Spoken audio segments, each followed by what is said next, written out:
갈라디아서 4장 1절입니다. 갈라디아서 4장 1절.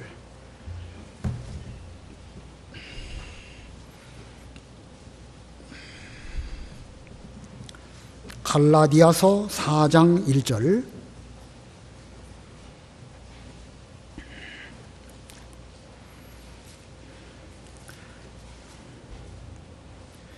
내가 또 말하는데 상속자가 어린 아이일 때에는 모든 것의 주인이면서도 종과 다름이 없으며 아버지가 정한 때까지 후견인과 청지기 아래에 있다. 이와 같이 우리도 어린아이였을 때에는 세상의 초보적인 원리들 아래서 종노릇하였다. 그러나 때가 찼을 때에 하나님께서 자기 아들을 보내셔서 여자에게서 나게 하시고 율법 아래 나게 하셨으니 이는 율법 아래 있는 자들을 속량하시고 우리로 아들의 신분을 얻게 하시려는 것이었다. 그런데 너희는 아들들이므로 하나님께서 자기 아들의 영을 우리의 마음속에 보내셔서 아바 아버지라 부르게 하셨다. 그러므로 너는 더 이상 종이 아니고 아들이다. 아들이면 또한 하나님으로 말미암은 상속자이다. 그런데 너희가 전에 하나님을 알지 못하였을 때에는 본질상 신들이 아닌 것들에게 종노릇하였으나 이제는 너희가 하나님을 알 뿐만 아니라 오히려 하나님께서 아시는 바가 되었는데 어찌하여 다시 약하고 천한 초보적인 원리로 돌아가서 새롭게 그것들에게 종노릇하려 하느냐. 너희가 날과 달과 절기와 해를 지키고 있으니 내가 너희를 위하여 수고한 것이 헛될까 두렵다. 거기까지 봉독하겠습니다. 여기 4장 1절에 보면 내가 또 말하는데 상속자가 라는 표현이 나오고 7절 맨 끝에도 하나님으로 말미암은 상속자이다. 상속자라는 단어가 2번 나오고 3장 맨 끝에도요. 그러나 그리스도께 속한 자이면 아브라함의 손자이고 약속에 의한 상속자이다. 상속자라는 말씀이 거듭거듭 나오고 있습니다. 여기서 말하는 상속자는 하나님의 유업을 물려받을 상속자로서 천국이 곧 하나님 아버지의 나라이니까 그 천국 유업을 물려받을 상속자라는 뜻입니다. 오늘 제목은 천국 유업의 상속자, 천국 유업을 물려받을 상속자, 그런 뜻으로 천국 유업의 상속자라는 제목입니다. 우리가 갈라디아서 1장에서 사도 바울은 자기가 사도가 된 그 증거를 쭉 말하였습니다. 그리고 2장 후반부에서는 율법의 행위로 구원을 받는 것이 아니라 오직 믿음으로만 구원받는다라는 진리를 다시 한번 갈라디아서에서 논증을 하고 3장에 넘어가서 율법의 행위와 믿음에 대해서 하나님의 언약과 율법에 대해서 이렇게 2번에 걸쳐서 공과 공부를 통하여 배웠습니다. 자, 이제 이 4장으로 넘어가게 되는데 4장 이후부터는 어떤 내용이냐면 우리는 이미 믿음으로 말미암아 구원을 얻었고 자유함을 얻었다. 그러므로 이제부터는 자유함을 똑바로 누리는 이런 삶을 살아야 한다라는 것을 4, 5, 6장에서 강조하고 있습니다. 다시 말하면 율법적인 그 틀 안에서 계명을 무거운 멍에로 억지로 지키는 그런 사람 되지 말고 정말로 자유함을 얻었으니까 기쁘고 즐거움으로 신앙생활을 잘 하도록 이렇게 권면하는 말씀 4, 5, 6장이 있습니다. 우리가 이 앞에 잠깐만 이게 에어컨 바람이 지금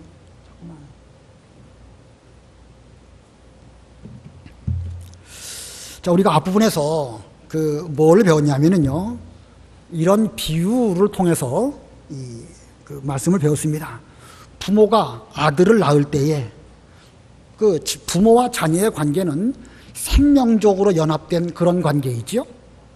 비록 아들이 잘 못한다 할지라도 그 아들을 그냥 내버리는 부모는 천하에 아무도 없습니다. 그런데 그 아들이 아들 노릇을 하게 할 때까지는 유치원 보내고 또 초등학교나 중고등학교 계속 보내면서 거기에서 학교의 교칙을 따라서 여러 가지 제도를 따라서 훈련을 잘 받게 되는 것입니다. 자, 그리고 모든 학업을 마치고 졸업을 하게 되면 그 다음부터는 성인입니다. 성인이 되면 무슨 교칙이나 무슨 규율에 의해 가지고 뭘 하는 것이 아니고 이제부터는 인격적으로 모든 일들을 스스로 알아서 하는 그런 성인이 되는 것입니다. 자, 그때는 성인으로서 무슨 교칙에 따라서 아침에 일어나고 또 교칙에 매여 가지고 학교를 가고 그런 게 아니에요. 스스로 자기 몸을 잘 살피는 가운데에서 성인답게 여러 가지 일들을 잘 하게 되는 것입니다. 이 갈라디아 3장에서는 그와 같은 원리를 쭉 말하였습니다. 본래 율법 아래 있었을 때에는 마치 그 부모가 자녀를 낳기는 낳았지만 그 자녀를 학교에 보내는 것처럼 이 초등학문 또 가정교사 이런 사람들을 통해 가지고 얼마 동안 학업을 잘 쌓고 훈련하게 하지만 얼마 동안일 뿐이지 그 기간이 지나가게 되면 그때부터는 더 이상 율법 아래에 매여 있지 아니하다.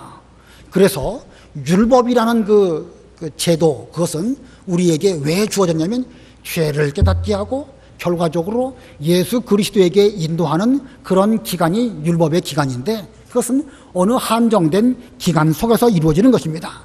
그리고 이제 그 율법의 모든 기간들이 다 지나가게 되면 하나님의 백성들은 마침내 그리스도에게로 인도하게 되는데 바로 그리스도에게 인도하는 것이 무엇이냐? 그게 바로 믿음입니다. 믿음으로 말미암아 우리는 그리스도의 세계 안에 들어가서 더 이상 율법에 매여서 어떤 계명이나 율법이나 규칙이나 이런 것들을 지키는 것이 아니고 이제부터는 스스로 믿음을 지키고 스스로 하나님을 사랑하고 하나님의 여러 가지 요구하심을 제대로 잘 순종해 드리는 이런 자유하는 그런 삶을 살게 되는 것입니다. 그래서 이 믿음에 의해 가지고 우리는 의롭다 하심을 얻었다. 갈라디아 3장 24절 읽어보세요. 3장 24절. 그리하여 율법이 그리스도께서 오실 때까지 우리의 가정교사가 되었으니 이는 우리가 믿음으로 말미암아 의롭다 하심을 얻게 하시려는 것이다. 예, 율법의 기간이 다 지나가고 이제 그리스도가 오시고 믿음으로 말미암아 우리는 의롭다 하심을 얻게 하시려고 그리스도를 보내주셨고 믿음을 선물로 주셨다. 그 다음에 하나님의 아들 되는 것도 믿음으로 되었다고 말하였습니다. 갈라디아 3장 26절. 3장 26절. 너희는 모두 그리스도 예수님 안에서 믿음으로 말미암아 하나님의 아들들이 되었으니. 예, 다른 어떤 것으로 하나님의 아들이 된 것이 아니라 오직 믿음으로 말미암아 우리는 하나님의 아들들이 되었으니. 그 다음에 이 아들들이 되었으니까 이제부터는 하나님의 아들로서 천국 유업을 물려받을 상속자가 되었다. 3장 29절 읽어보세요. 3장 29절. 너희가 그리스도께 속한 자이면 아브라함의 자손이고 약속에 의한 상속자이다. 예, 아브라함 때부터 천하 모든 백성들이 너로 말미암아 복을 받을 것이다라고 약속하셨는데 그것이 예수 그리스도를 믿음으로 인하여 우리 이방인인 우리들까지도 아브라함의 복에 참여하게 되었습니다. 우리야말로 아브라함의 자손이고 약속에 의한 가나안 천국의 상속자들이다. 자, 마치 아브라함의 약속의 아들 이삭이 충분히 성장하여서 아브라함과 같은 믿음을 소유하게 되었을 때에 이삭이 아브라함의 상속자가 되었듯이 우리 모두는 아브라함의 아들들입니다. 믿음으로 말미암아. 그리고 동일한 믿음을 가진 우리들은 이제는 천국 유업을 상속받는 이런 우리가 되었다. 세상에서 큰 기업체의 회장들도 자기 아들에게 그 기업을 물려줄 때에 아무에게나 물려주지는 않죠. 얼마 기간 동안 경영 수업을 받게 합니다. 그래서 충분한 자격이 되었을 때에 그 어떤 일들을 상속받게 하는 것이죠. 만일 자격이 안 되는 아들이라고 하면 먹고는 살 수 있게 해주지만 그 기업체에 쉽게 맡기지는 않습니다. 그와 같이 우리도 천국 유업의 상속자들인데 상속자답게 살고 충분히 신앙생활을 잘하는 이런 우리가 되어야 됩니다. 자, 이렇게 해서 이제 4장으로 넘어오게 되는데 이 4장에서는 믿음을 가진 성도는 이 충분히 단계를 거쳐서 상속자가 되었으니까 이제는 율법에 대하여 자유해야 할 것을 강조하고 있습니다. 우리 예수님께서 십자가와 부활로 우리를 율법 아래에서 건져서 자유하게 하셨으니까 이제는 다시 옛날 율법으로 돌아가고 옛날 율법 시대로 돌아가서 그 율법의 종로로 타는 이런 거 하지 말 것을 본문에서 말씀하였습니다. 만일 옛날로 돌아가서 자유를 주셨음에도 불구하고 율법에 얽매여서 어떤 계명을 지킨다고 하면 그는 아들의 자격이 있는 것이 아니라 여전히 종살이 하는 것이고 여전히 성인이 되었음에도 불구하고 학교 생활 규칙대로 살아가는 것과 다를 바가 없습니다. 자, 학교를 졸업하고 성인이 되었다고 하면 더 이상 옛날 생활하지 말고 이제부터는 스스로 모든 일들을 하는 그런 우리가 되어야 마땅한 것입니다. 자, 오늘 이제 크게 두 대지로 본문을 전하려고 하는데, 이 상속자가 되었는데 상속자가 되는 세 단계, 이것은 시대적으로 그렇다는 것입니다. 시대적으로 상속자가 되는데 어떠한 단계를 거쳐서 우리가 이 천국 유업의 상속자가 되었는가, 이것을 세 부분으로 본문 중심으로 나누어 보도록 하겠습니다. 그 중에 첫 번째는요, 율법 아래의 시대입니다. 율법 아래의 시대. 본문 1절, 2절 읽어보세요. 1절 내가 또 말하는데 상속자가 어린 아이일 때에는 모든 것의 주인이 되면서도 종과 다름이 없으며 아버지가 정한 때까지 후견인과 청지기 아래 있다. 예, 하나님의 아들입니다. 아들인데 아직은 어린 아이일 때는 그 아들이라 할지라도 아들 훈련, 자기 그 유업을 물려받을 만한 그런 단계가 되지 않았기 때문에 얼마 동안은 그 주인이면서도 종과 다름이 없습니다. 그렇게 해서 아버지가 정한 후견인, 청지기 그 아래 있습니다. 여기서 말하는 후견인과 청지기는 곧 오늘날로 말하면 보호자를 말하는 것입니다. 보호자 아래 얼마 동안 훈련을 받게 하는 것이죠. 자, 하나님의 백성이 천국 유업을 상속받게 되는 원리는 구약시대나 신약시대나 오직 믿음으로만 천국 유업을 물려받습니다. 그러나 구약시대에 아직 그리스도께서 오시지 아니한 때이기 때문에 하나님의 백성들은 그 얼마 기간 동안, 구약이 얼마 기간 동안 율법으로 다스리던 그런 시대가 있습니다. 그래서 내가 말하는데 1절에 상속자가 어린아이일 때에는, 다시 말하면 구약시대일 때에는 모든 것의 주인이면서도 아들이니까 아브라함의 복을 받고 천국 유업을 물려받을 상속자이긴 하지만 아직은 어린아이이기 때문에 주인이면서도 종과 다름이 없다, 이렇게 표현하고 있는 것입니다. 자, 종은 아니지만 하나님 아버지께서 정하신 그 기간 동안 아들로서 충분한 천국 유업을 물려받을 그런 신앙적 훈련을 해야 되는 것입니다. 오늘날로 말한다고 하면 큰 부잣집의 아들이긴 아들이지만 아직 미성년자거든요. 미성년자이니까 충분히 성장해서 성인이 되어서 스스로 모든 일을 판단할 수 있을 때까지 잘 지도해주는 보호자 혹은 선생님 밑에서 배우게 하는 것입니다. 실제로 유대 사회에서는 12살 때까지 미성년자로 보았고, 로마에서는 14살 때까지는 미성년자로 사람을 취급을 했습니다. 그래서 이 미성년자는 비록 아버지로부터 혹은 할아버지로부터 많은 재산을 물려받아서 그 재산을 소유할 수는 있을지 몰라도 자기 마음대로 재산권을 행사할 수는 없었습니다. 그래서 후견인, 청지기 있어가지고 청지기의 지도를 받아서 뭘 하도록 했던 것입니다. 일반적으로 후견인과 청지기, 곧 보호자는 부모가 보호자지요, 일반적으로는. 그러나 부모가 만일 없다든지 그런 경우에는 가까운 친척이나 혹은 어떤 대리인이 그의 이 후견인, 청지기, 곧 보호자가 되어서 재산권 행사 같은 것도 제한을 두고 함부로 못하도록 그렇게 했던 것입니다. 자, 그러한 사회에서 이 유대 사회의 12살, 로마 사회의 14살, 이런 사회에서 이제 점점 나이가 먹어가지고 성인이 되어서 이 자격을 갖춤으로 말미암아 성인식을 하는 거 상당히 큰 일이지요. 그래서 로마에서는 3월 17일을 성인식하는 날로 정해가지고 온 식구들이 큰 잔치를 베풀기도 했다는 것입니다. 자, 바울은 이와 같은 세상의 이치를 들어서 천국 유업의 상속자가 됨에도 그와 같은 단계가 있어야 한다는 사실을 본문에서 말씀하고 있는 것입니다. 3절 읽어보세요. 3절 이와 같이 우리도 어린아이였을 때에는 세상의 초보적인 원리들 아래서 종노릇하였다. 예, 이와 같이 세상적인 원리도 그렇지 아니하냐. 이와 같이 우리들도 어린아이였을 때에는, 자, 여기 어린아이였을 때에는 시대적으로 말하면 어느 시대를 두고 하는 말이겠죠? 시대적으로 말하면 어느 시대를 두고 말하는 거겠습니까? 구약시대, 아직 예수님이 오시기 전 율법으로 통치했던 그러한 때에 예? 어린아이였을 때에는 세상의 초보적인 원리들 아래서 종노릇하였다. 여기 세상의 초보적 원리, 이게 바로 무엇을 상징하는 표현이죠? 여러분 지금 제 말 잘 이해하고 계십니까? 이와 같이 어린아이 때에는 보호자 밑에서 훈련하는 것처럼 구약시대에서는 세상의 초보적인 원리를 따라서 세상의 초보적 원리 아래서 종노릇하였다. 여기 세상의 초보적 원리가 뭘 말하는 것이겠습니까? 율법, 율법을 말하는 것입니다. 율법의 여러 가지 외부적 형태들, 이런 것들 아래에서 종노릇하였다.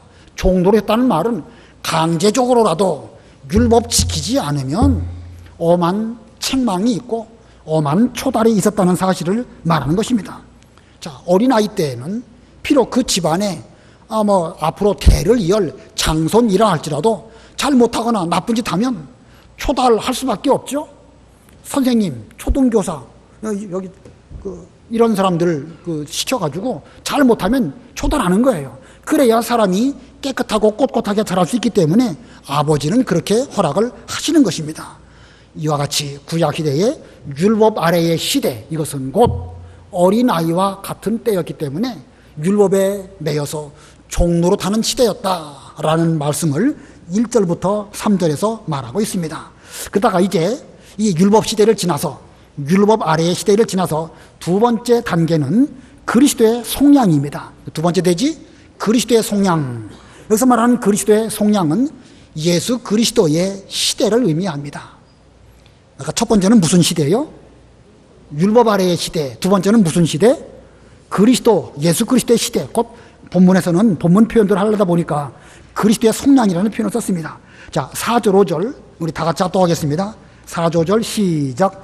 그러나 때가 찼을 때에 하나님께서 자기 아들을 보내셔서 여자에게서 나게 하시고 율법 아래 나게 하셨으니 이는 율법 아래 있는 자들을 속량하시고 우리로 아들의 신분을 얻게 하시려는 것이었다. 자, 이렇게 율법 시대가 지나가고 때가 찼습니다. 예수 그리스도께서 이제 오시는 그런 때가 되었습니다. 마침내 역사와 시간 속에서 하나님께서 이제 그리스도를 보내주시겠다고 약속하셨는데 마침내 그리스도께서 오셨습니다. 오늘 본문에 이 그리스도 예수님은 어떠한 자격으로 오셨는가를 잘 말씀하고 있습니다. 그러나 때가 찼을 때에 하나님께서 자기 아들을 보내셔서 여자에게서 나게 하시고 율법 아래 나게 하셨으니, 여기 4절을 잘 보면은요, 예수님은 누구신가라는 것을 말씀하고 있습니다. 예수님은 누구시죠? 제일 먼저 누구의 아들? 하나님의 아들이시고, 두 번째는 누구로부터 나게 하셨다? 여자에게서 나게 하시고, 또 세 번째로는 어디에서 나게 하셨다고요? 율법 아래서 나게 하셨다. 자, 예수님 어떤 분이신가?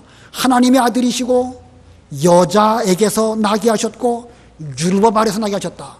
왜 그러셔야만 하셨을까? 그리스도께서 우리를 속량하시기 위하여 세상에 때가 되어서 태어나셨는데 왜 하나님의 아들이셔야 되고 왜 여자에게서부터 태어나셔야 되고 왜 율법 아래서 태어나셔야만 하였을까? 우리 예수님께서는 하나님의 아들이시기 때문에 그분은 곧 하나님이십니다. 하나님으로부터 말미암아 나셨기 때문에 하나님이시지요. 예수님에게는 하나님의 신성이 있으십니다. 뿐만 아니라 여자에게서 났다. 곧 사람으로 태어나셨다.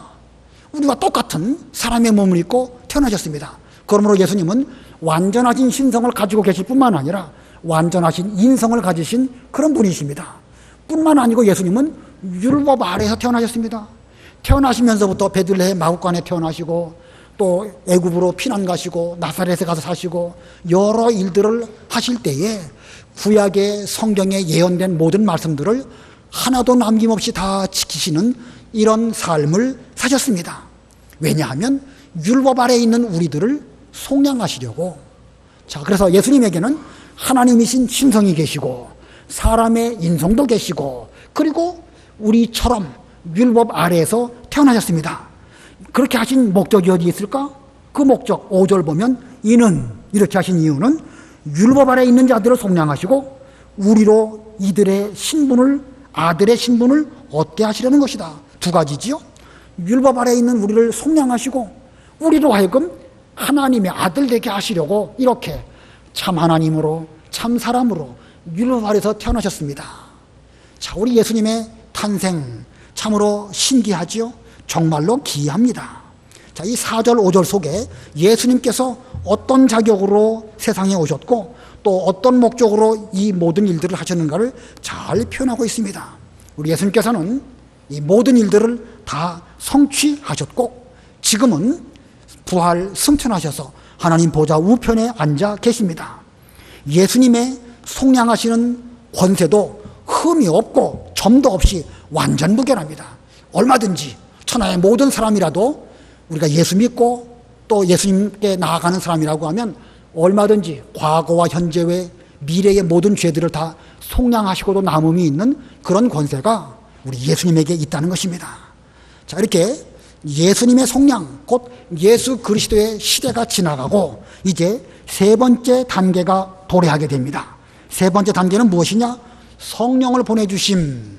성령을 보내주심. 이때는 곧 성령으로 우리 이마에 인치는 시대입니다. 인친다는 게 뭐죠? 도장 찍는다는 거예요. 너는 내 것이다. 성령으로 인치심으로 이제는 더 이상 죄에 속하지 아니하고 율법의 종도 아니고 사람의 어떤 걸 따라 사는 것이 아니라 하나님의 아들로서 하나님의 소유로 살아야 하는 이런 우리로 인치셨다. 지금 우리의 살고 있는 시대는 성령으로 인치는 이런 시대에 살고 있습니다. 그 말씀이 6절에 있습니다. 6절 읽어보세요. 6절. 그런데 너희는 아들들이므로 하나님께서 자기 아들의 영을 우리의 마음속에 보내셔서 아바 아버지라 부르게 하셨다. 자, 그런데 예수님의 속량이 다 이루어졌는데 우리들은 창세 전부터 택함받은 하나님의 아들들이기 때문에 하나님께서 자기 아들의 영을 우리 마음속에 보내셔서 하나님께서 자기 아들의 영을 우리에게 보내셨다. 그 영이 누구시지요? 그 영이 누구십니까? 성령입니다. 하나님이 보내신 아들의 영, 성령에 대해서는 성경에 여러 별명들이 있어요.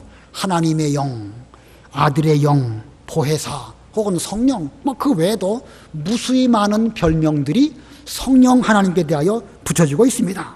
자, 성령께서 우리에게 오셨습니다. 믿을 때에 성령께서 우리에게 오시기 때문에 우리는 그것을 성령 세례라 이렇게 말합니다. 그래서 우리는 성령 세례를 믿는 그 순간 받는 것입니다. 믿는 그 순간 성령 세례를 받은 사람은 그 순간 죽었던 영혼이 살아나는 거예요. 중생하는 것입니다. 거듭나는 것입니다. 거듭나니까 이제는 그 중생한 영혼이 하나님을 향하여 뭐라고 부르죠? 아바 아버지, 아바 아버지. 아바라는 말은 히브리 말로 아버지라는 뜻입니다. 아브라함, 큰 아버지라는 뜻이 아브람, 아버지라는 뜻입니다.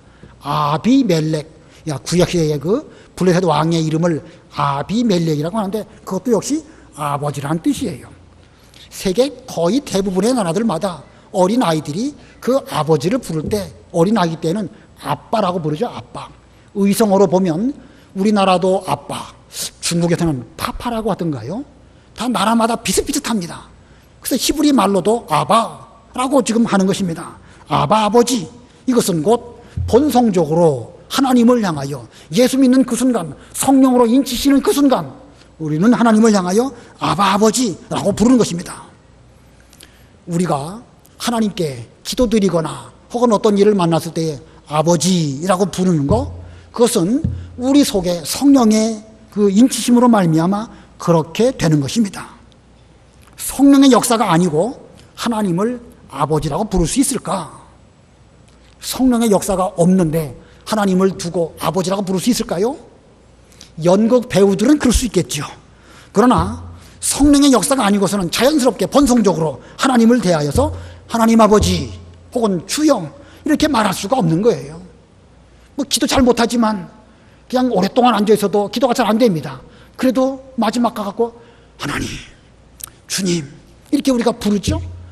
본성적으로 때에 따라서는 그것이 감탄일 수도 있고 때에 따라서는 자기 스스로 돌아볼 때 안타까운 마음으로 아버지, 주님 부르고 어떤 때는 한탄하듯이 부르지만 그것이 곧 자연스러운 중생한 영혼의 본성에서부터 나오는 표현인 것입니다. 자, 누구만 할 수 있는가? 그 심령 속에 성령으로 인치신 사람만 할 수 있는 것이고 중생에서 하나님의 아들이 된 사람만 하나님을 대하여 아버지라고 부르게 되는 것입니다. 여러분, 성경 역사 가운데에서 이 구약 시대의 이스라엘 백성들이 언제부터 하나님을 두고 아버지라고 불렀을까? 아브라함이 하나님을 두고 아버지라고 불렀을까요? 다윗이 하나님을 두고 아버지라고 불렀을까요?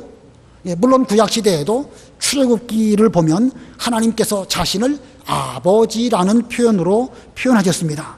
그러나 실제로 하나님을 두고 아버지라고 부른 경우는 제가 알기로는 거의 없어요. 예, 말라기에 조금 아버지라는 표현이 있기는 있는데 성경 기록상 그렇다는 말씀이지 실제로 기도할 때나 호칭으로 하나님 아버지라고 부른 경우는 제가 알기로는 없는 것 같습니다. 자, 그러나 지금 우리들은 예수님을 믿는 그 순간 성령으로 인지심을 받아서 우리는 즉시 하나님을 대하여 하나님 아버지라고 부를 수 있는 이런 아들의 자격을 얻은 것입니다. 자, 그래서 7절, 우리 7절 다 같이 합독하겠습니다. 본문 7절 시작. 그러므로 너는 더 이상 종이 아니고 아들이다. 아들이면 또한 하나님으로 말미암은 상속자이다. 자, 믿는 것이 분명하면 그 사람은 더 이상 율법의 종이 아니고 하나님의 아들이고, 하늘의 하나님의 아들이라고 하면 마땅히 천국 유업을 물려받을 상속자이다 라고 바울은 7절에서 선언하고 있습니다. 자, 이와 같은 일, 이 갈라디아서 여기에서 하나님 천국 유업의 상속자이다 이렇게 말하고 있는데, 이 어떻게 해서 이 상속자가 되는 단계까지 이르는가? 역사적으로 지금 우리가 배웠죠. 첫 번째로는 율법 아래에 있는 시대, 구약 시대가 지나가고, 두 번째로는 예수 그리스도께서 오신 그 시대에 그리스도의 속량이 되어졌고, 그 다음에 세 번째로는 성령을 보내주셔서 우리에게 인치시는 그런 시대가 되었을 때에 비로소 우리가 상속자구나 라는 진리가 분명하게 드러나게 된 것입니다. 자, 이렇게 구약 역사가 쭉 지나와서 그리스도가 오시고 성령을 보내주시고 그래서 아버지라고 부르는 이렇게 되었는데, 이 시대의 흐름을 거꾸로 돌릴 수가 있습니까? 없습니까? 그건 불가능하죠. 시대는 거꾸로 가는 법이 없습니다. 자, 시대를 거꾸로 돌릴 수 없습니다. 성령의 인치시는 지금 이 시대에 살면서 율법 아래에 있는 율법의 종살이 하는 그런 시대에 산다고 하면 그 사람은 뭔가 시대착오적인 사람입니다. 그래서는 안 되는 것이지요. 신약 시대의 성도가 구약 시대처럼 율법에 종살이 하는 그런 모습으로 무슨 계명을 지킨다? 그것은 시대에 뒤떨어진 사람입니다. 우리는 그래서는 안 되는 것이죠. 예, 우리는. 자, 그래서 이제 두 번째 대지로 넘어가서, 두 번째 대지, 우리가 상속자들인데 상속자의 생활이 무엇일까? 상속자의 생활. 상속자의 생활은 뭐라고 여기 표현하고 있죠? 어디로 돌아가지 말 것? 초보적인 원리로 돌아가지 말 것.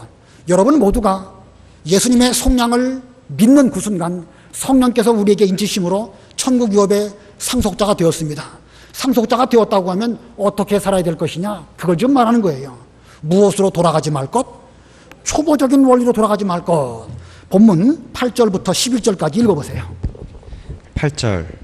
그런데 너희가 전에 하나님을 알지 못하였을 때에는 본질상 신들이 아닌 것들에게 종노릇하였으나 이제는 너희가 하나님을 알 뿐만 아니라 오히려 하나님께서 아시는 바가 되었는데 어찌하여 다시 약하고 천한 초보적인 원리로 돌아가서 새롭게 그것들에게 종노릇하려 하느냐. 너희가 날과 달과 절기와 해를 지키고 있으니 내가 너희를 위하여 수고한 것이 헛될까 두렵다. 예, 이 말씀은 지금 사도 바울이 갈라디아 교인들에게 하는 말씀입니다. 너희들이 전에 이방인이었고 하나님을 몰랐을 때에 우상이나 섬기고 본질상 신들이 아는 것들에게 종노릇하였는데, 그러다가 너희들이 예수 믿고 구원받아가지고 하나님의 아들이 되었다. 그런데 어찌해서 약하고 천한 초보적인 원리, 구약시대의 율법으로 돌아가서 그것들 지키려고 하면서 날과 달과 절기와 해를 지키는 이런 가운데 있느냐? 내가 얼마나 너희들에게 위해서 수고하고 노력했는데 내 수고가 헛되다는 말이냐? 바울이 지금 안타까운 마음으로 그 율법을 지킴으로 구원받는다는 그 말에 넘어간 갈라디아 교인들을 대하여서 이 말을 하는 것입니다. 자, 이 초보적인 원리가 무엇일까요? 율법. 아까 3절에 그랬죠? 3절 다시 한번 읽어보세요. 3절.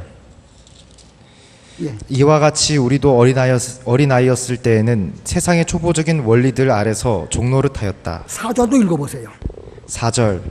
그러나 때가 찼을 때에 하나님께서 자기 아들을 보내셔서 여자에게서 나게 하시고 율법 아래 나게 하셨으니. 예, 여기 세상의 초보적인 원리, 곧 율법을 말하는 것입니다. 예, 구약시대 율법의 시대에는 그 율법 아래에서 종노릇하고 때로는 무섭게 혼을 나고 또 여러 가지 어려운 가운데서 그 율법의 멍에를 칠 수밖에 없었습니다. 그러나 지금은 그런 때가 아닙니다.